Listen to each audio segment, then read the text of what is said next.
nous avions évoqué au cours de notre entretien la question de la présence du Tchad sur la liste des pays à risque. Et certainement, j'ai tenu à réitérer la préoccupation de plusieurs autorités du Tchad par rapport à cette question. Et il convient de rappeler que la question a été également abordée lors de la rencontre entre son Excellence Monsieur le Président de la République et le secrétaire général. J'ai exprimé une fois de plus la disponibilité du Tchad à travailler en étroite coopération avec les Nations Unies pour que le Tchad puisse quitter cette liste le plus rapidement possible.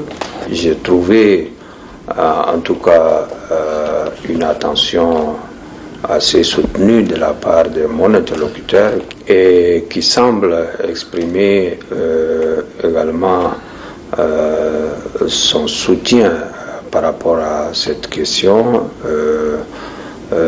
parce qu'il est difficile de comprendre que le Tchad qui apporte un soutien à tous les pays voisins menacés par Boko Haram ne soit pas sur la liste et que le Tchad se retrouve sur cette liste avec des pays où il y a sérieusement des difficultés.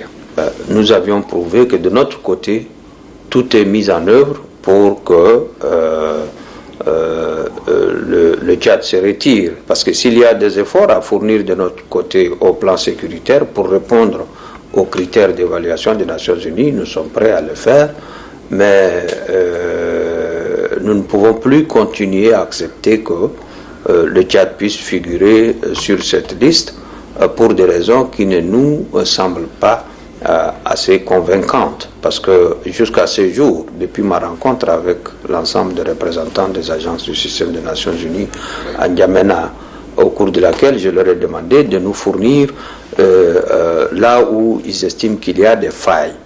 Et jusqu'à ce jour, je n'ai pas encore de réponse. Donc ça veut dire qu'il n'y a pas assez d'arguments valables qui puissent justifier le maintien du Tchad sur cette liste.